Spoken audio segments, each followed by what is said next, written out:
those awkward and difficult topics, but inshallah, as usual, will be a benefit, inshallah ta'ala. As you're all aware, the situation in Syria is becoming quite difficult right now, and our du'as are for the people of Syria.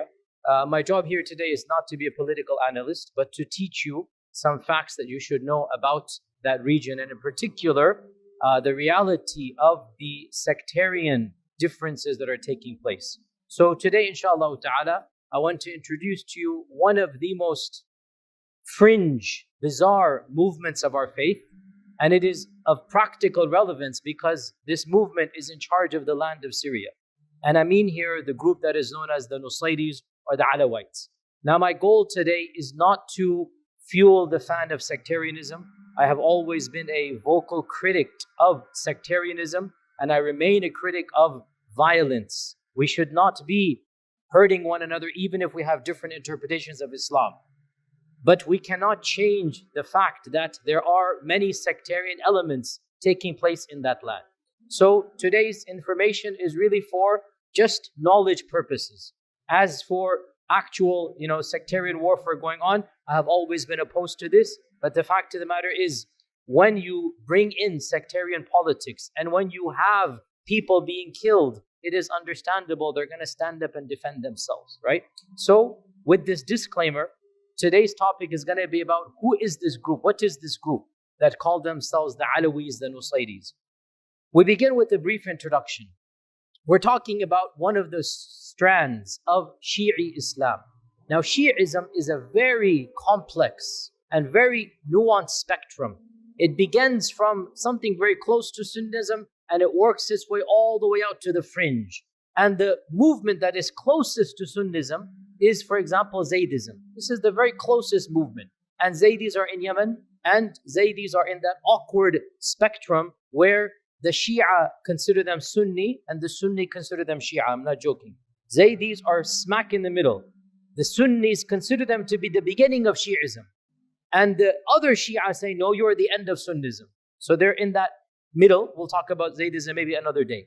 The next movement after Zaydism is the famous largest group of Shi'ism called Twelver or Imami Shia. And these are the ones that believe in 12 Imams. These are the ones that are predominant in Iran and other places. And this is the largest demographics of Shi'i Islam. Zaydis are very small, less than 5-10% of Shi'ism. Twelver Shi'ism is probably 80% of Shi'ism. You move on one more, and then you get Ismailism. And Ismailism is probably another 7-8% of Shi'ism. So Ismailism is another strand called Seveners, and for the Indian Pakistanis, you know them as the Bohra or the Aga Khanis, Nizaris. For the Arabs, there's a Duruz strand, very, very small strand. All of this is Ismailism. Then you move to the other. Now we're talking about the most fringe. That's our topic for today. And this movement actually goes back to an ancient movement called the Ghulat movement. The Ghulat are literally extremists. Now, I'm not using this term. The term Ghulat is used by both Sunni scholars and Twelver Shi'i scholars. This is the key point here. The term Ghulat al-Shia is not something I am inventing in this year. The term Ghulat al-Shia goes back to the first books ever written about Islamic theology from both Sunnis and from Shia, Twelver Shia, Imami Shia. The Imami Shias, for example, one of their great scholars, An-Nawbakhti, and also Al-Qummi and others, they have Firaq al-Shia, they have an entire book about Tashayyur. And they have a category called Ghulat, the extremists.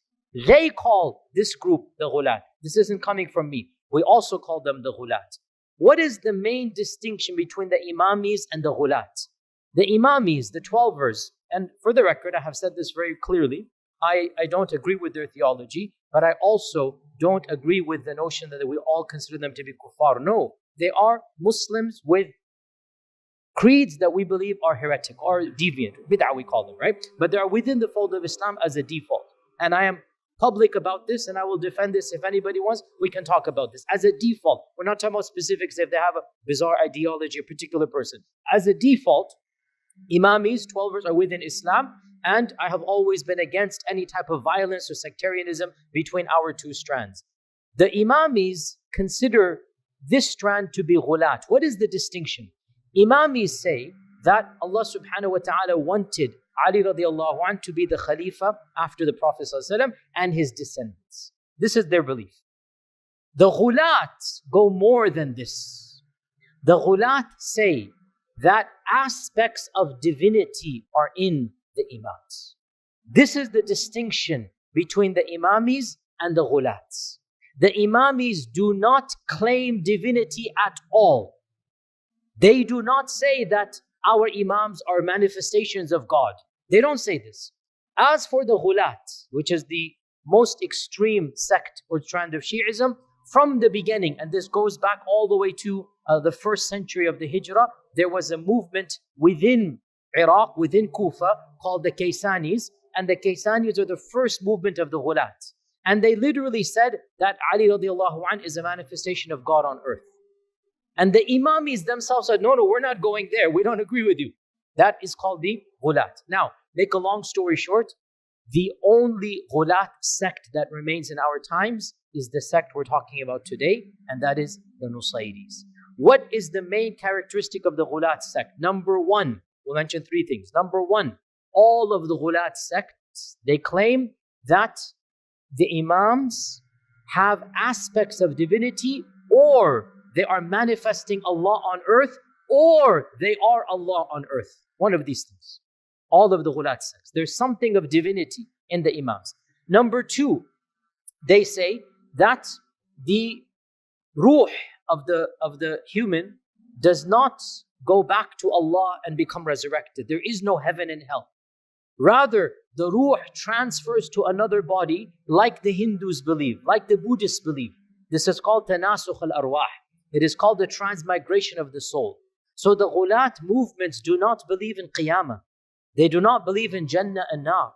They think if you're good, the ruh goes to a higher body, and if you're bad, it'll go to a lower body. And if you're really good, eventually, it will free itself from this world and reunite with Allah, which is essentially straight out of Hinduism and the Far Eastern religions. And by the way, the Ghulat movements, including the Nusayris, the Ghulat movements, they are combinations of Islam and non-Muslim religions. For example, Christianity, we'll see that today, Gnosticism, Manichaeism, Zoroastrianism. You have aspects of other faith traditions in the Ghulat movement. So number two, they don't believe in heaven and hell. They believe in ruh going from body to body.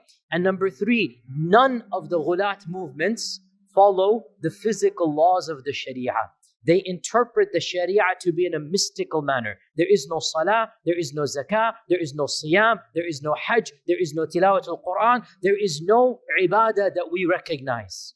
So the Ghulat do not have any aspects of our ibadah. Now, as I said, the Ghulat were many movements. In our times, the main movement that remains from that is the Nusayris. It is the Alawis. Now, firstly, a terminology. Nusayri or Alawi. For 1,360 or 50 years, they were only called the Nusayris. That was the movement's name. There was no other name.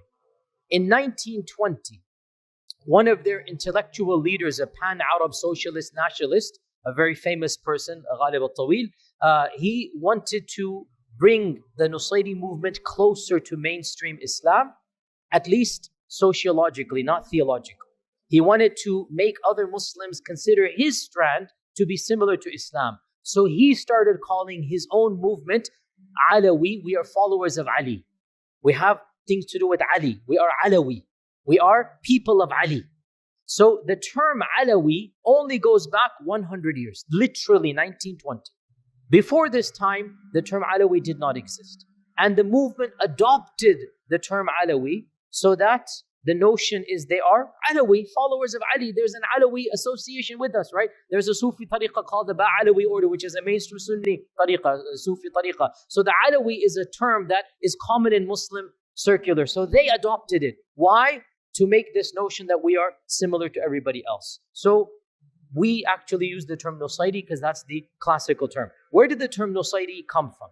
Now, and how many are they? The Nusayris are probably around 1.7 million, 1.6 million, and the majority of them are in Syria, a smaller amount in Turkey and in Lebanon. but the majority of them are not only in Syria, but in one province of Sham of Syria, which is the close coastal region of Latakia. This is the coastal region of Syria, and that region is 70% Alawi.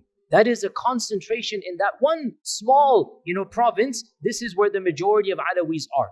And we're going to come later on to the fact that 60 years ago, one of their military members, Hafiz al-Assad, overthrew the government and took charge. And so he instituted the entire government to be from his own tribes and his own background. Currently, the Syrian regime is around 75% Alawi. The bureaucrats, the politicians, the generals, the military. So even though in the country, they're less than 10%. In the military and the politics, they're 75%. So understand this point. In the country, they're a minority.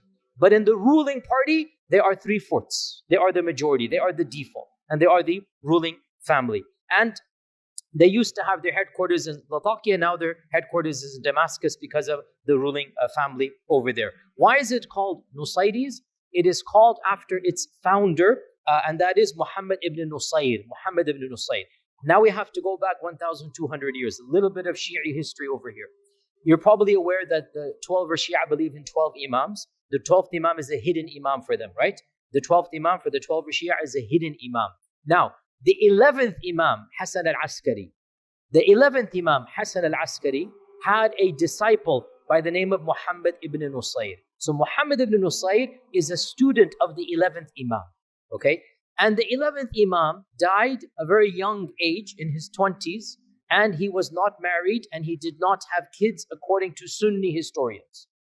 According to Shi'i historians, he had a secret milk yamin, a slave girl, and so he had a legitimate child, and that legitimate child was taken and hidden, in one of the caves of Iraq. So that is the 12th Imam, Muhammad ibn Hassan al-Askari, the Ghaib Mahdi Imam. Sunni historians never believed this child existed. We don't believe it's a true story. He died a single man. He doesn't have children. That's our version of events. Now, the death of the 11th Imam is a big crisis in Shi'i history. Why? Because the Imam died and doesn't have a son. What's going to happen? So we believe, and I know that 12 Shias don't accept this, we believe that 12 Shias invented a hidden Imam. We don't agree with this. But how about the other Shia that don't believe in this? This is where Muhammad ibn Nusayr comes along.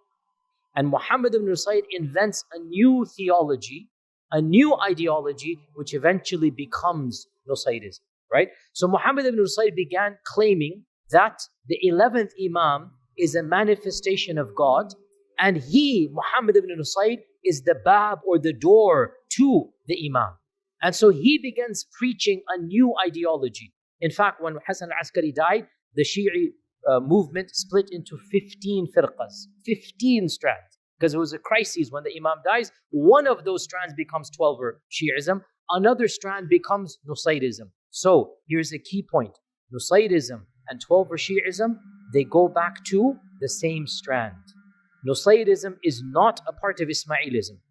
Nusayrism broke away from 12er Shi'ism, and it retained some of the original teachings of the Ghulat movement. So, long story short, Muhammad ibn Nusayr began preaching a message. One of his students, Abu Abdullah al-Husayn ibn Hamdan al-Khasibi, was one of the main architects of the theology. Al-Khasibi's grandson, Maymun ibn al-Qasim al-Tabarani. These three names are the main names you need to be aware of. Al-Khasibi and his grandson, al-Tabarani. They were the ones who fled to Syria and began preaching to a small group of Christians in Latakia. So it was these Christians who converted to their version of Islam, and those descendants are what we now call Nusayris. Okay? So it was Al-Khasibi and his grandson who fled because they were exiled by the state. They were not allowed to preach. So they fled to the regions far away, and they fled to these coastal towns, and they converted the non-Muslims there to their version of Islam. Generally speaking, people do not convert to a Nusayri theology. They're not active in preaching. And here's another key point. Nusayrism, like all of the Ghulats, Nusayrism does not teach its own followers their theology. Its own followers are not taught what it means to be a Nusayri.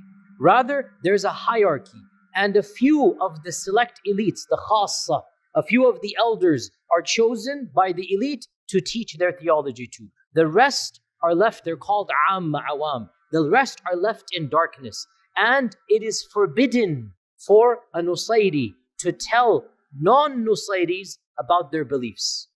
Their books are not printed. Their ideology is not public. They don't have seminaries. They don't have shuyukh that go study. It is simply handed down in their very elite circles. Not even the average Nusayri can tell you what they actually believe. Nusayrism has become a cult that the members are born into, and they don't even know what they believe. It's just a gang, really. And that explains a lot of what you see in that region, because in reality, they don't even know what they believe. And it's only been recent where non-Muslims who are intrigued, they've tried their best to uncover their books, they've tried their best to find their manuscripts, and modern, the Western Academy has actually done a great amount of research in what they actually believe. But the problem comes, what they believe is only amongst the khassatul khassa, they're elite. The average Nusayri is not capable, nor is he allowed to tell you what they actually believe. This is one of the ironic things of their faith. They're not even taught their faith.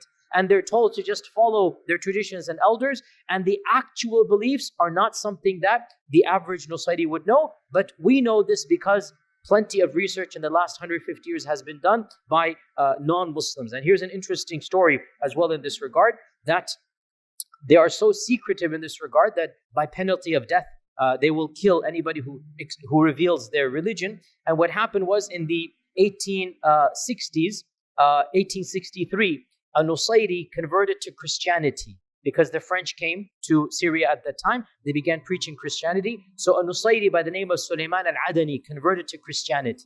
And he fled from his region. And he took some of the books. He was one of the elders, one of the khassa. He took some of the books and he wrote an exposition of the Nusayris. He exposed the Nusayris. And this book is called Al-Baqura al-Sulaimaniyya. Al-Baqura al-Sulaimani. Actually, I have a copy of this and I approved this book. It's a difficult book to acquire, but it is available if you search for it. So it is called Al-Baqura al-Sulaimaniyya. This is in 1863. He wrote this book.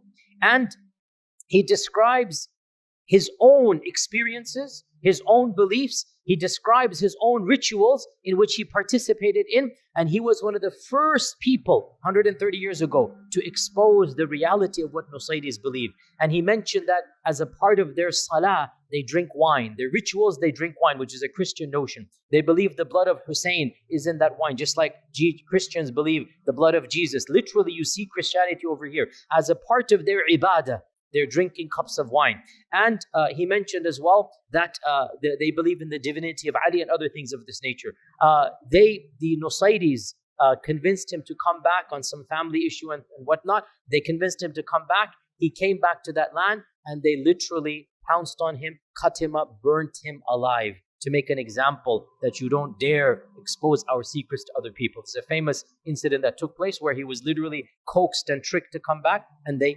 executed him. Now, what is some of their beliefs? What are some of their beliefs? So we said already the name Nusayri goes back to Muhammad ibn Nusayr. What are some of their beliefs? I'm sorry, I'm going to really confuse you guys because the beliefs are not simple for us to understand. They are Gnostic, they are Manichaean, they are Zoroastrian, they are not Islamic. And you have notions of Christianity. So one of the things they believe, Trinity. They believe in a Trinity. They believe in three manifestations of God. And they call it Al-Ma'na, Al-Ism, and Al-Bab. Sorry to confuse you, this is the reality.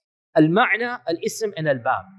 And they believe Al-Ma'na is the original, Al-Ism is the manifestation, and Al-Bab is the door to get to both of them. And in this case, Al-Ma'na, which is the original, is, now listen to this carefully, is how Allah manifests Himself on earth.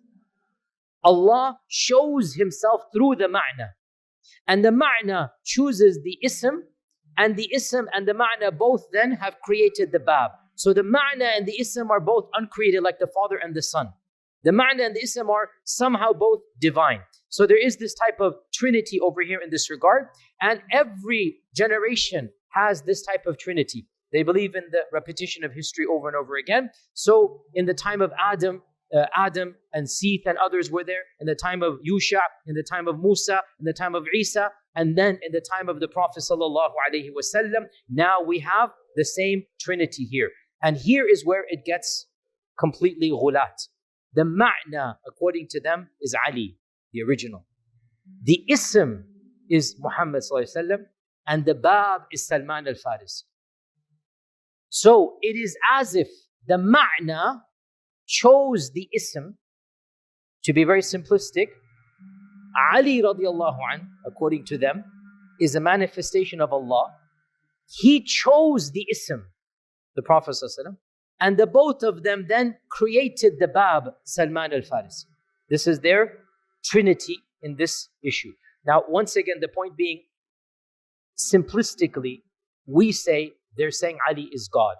And perhaps that is the belief of many of the awam. But technically, and I'm trying to be technical because I don't believe in stereotyping, technically what they say is that the body of Ali has personified the reality of God on earth. They don't say, at least they're scholars, they don't say that Ali is walking God. They say Allah tajalla fi surati Ali, right? That Allah has manifested himself in the form of Ali radiallahu anhu, right? And one of them says, I'm sorry, this is all kufr here, but I have to teach you this. Naqiru kufr laysa bi kafir. I just remember this point, okay? I'm just teaching you what they say. And so they say, and because again, for the record, obviously, I'm not sectarian at all, and I try my best to bring all the groups, at least within Islam, but some groups we draw the line. So if I wasn't clear enough, obviously this group is outside the fold of Islam. There can be no two opinions about this, right? When you believe that Allah manifests himself in Surah Ali, you have left the fold of Islam. So there's no issue to say this, that these people are not within the fold of Islam. They're outside our kalima, but we need to know who they are. So they say that, and I quote from their books here, and again, I try to be very academic here.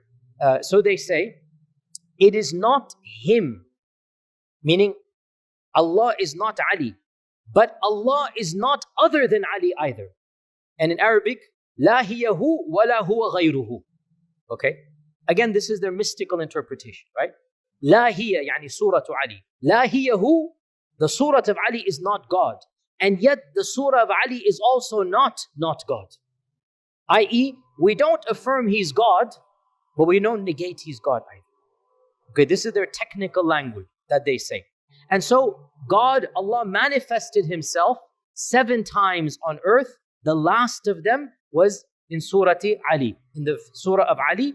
And therefore, Ali radiallahu anh created from his light Muhammad sallallahu alayhi wa sallam. This is their version, right? From his light, from his nur, Muhammad sallallahu alayhi wa sallam came. When I say created, it's again technical. I shouldn't say created because they will say fayadan. They will say that it just came through. That originally was Ali, and then Muhammad sallallahu alaihi wasallam comes, and then from the both of them you have the Bab or Salman al-Farisi. And they also say then that Jesus Christ was the previous embodiment of God, just like Ali was this. So they have that special status of Ali radiallahu anh, and they have their own versions of the other prophets as well. They also believe that wine, as I said, khamr, it is a symbol of the death of Hussein. And so drinking wine in their rituals symbolizes that Hussein, radiallahu anh, has basically almost died for their sins, like Christians believe. That notion is there, like Christianity believes as well. They believe that, this is very, I'm sorry to say this, but I'm just teaching what they say.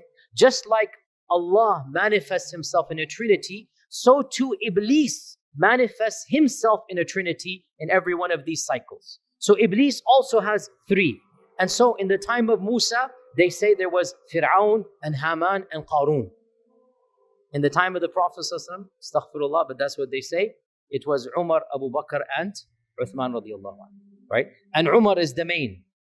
Umar becomes the asl. They call him the Iblis wal Abalisa, like the biggest Iblis, astaghfirullah, astaghfirullah. And then Abu Bakr comes from him, and then Uthman. So this is their version of, and of course there's a lot of animosity towards them and towards those who respect them.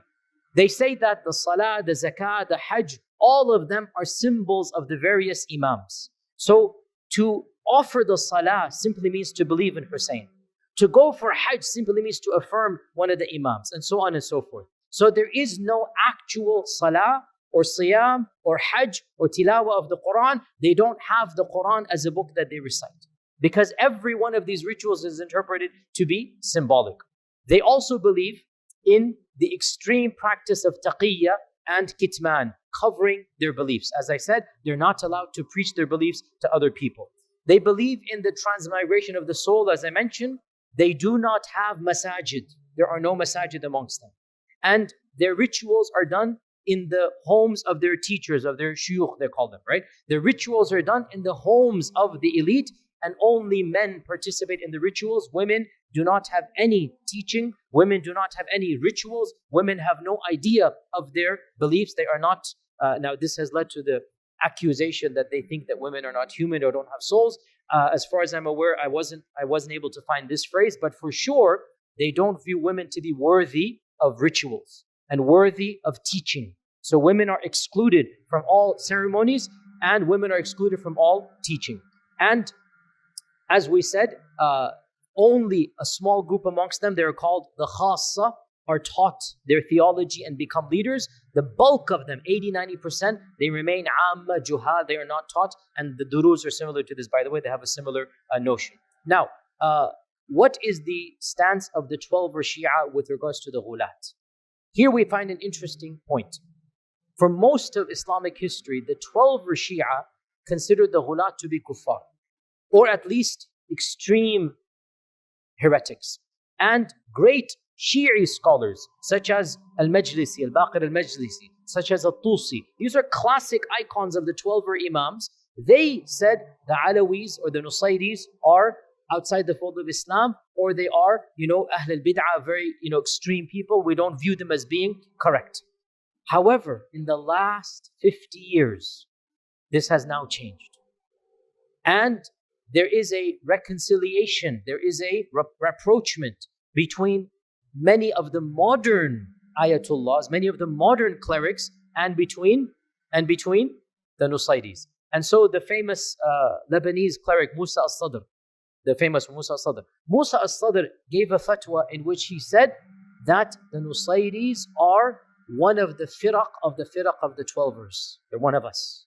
One of the firaq. Just the one under the madhab amongst us, right? And this is completely contradicting what the classical 12er Imams said, such as Tusi and such as Al-Baqir Al-Majlisi and others. So we now have a rapprochement happening, and the analysis is that Hafiz al-Assad, the father of Bashar al-Assad, made a point to try to bring reconciliation between the Nusayris and between the 12ers for the first time in their history. Otherwise, this had never happened.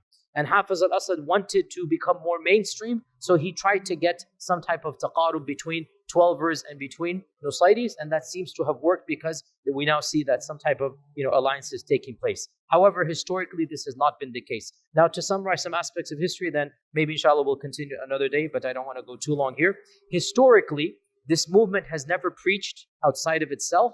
This movement did not welcome converts. This movement has been isolated, as we said, in one province in Bilad al-Sham, in Syria, and throughout all of Islamic history, they remained in this one province by and large, and they were considered to be a nuisance to everybody else. They were bandits, thugs, highway robbers. They were not given positions of power and influence. They were isolated, and every visitor that visited them, and you had plenty of visitors. Ibn Battuta went and heard about them. Even in modern times, you had non-Muslims travel through Syria in the 18th, 19th century, and they described the Nusayris as being violent, vicious, backward, uneducated. Everybody despises them because they're just causing nuisance to everybody, destroying livestock, raiding into the villages. So nobody used to like them throughout all of history. In fact, when the Crusaders came, the Crusaders thought they were Muslims for a while, so they were also being persecuted by the Crusaders. When the Crusaders realized that these are not Muslims, they actually invited them into their armies. And a number of them became a part of the Crusader army against the Muslims. This shows you that distinction that existed.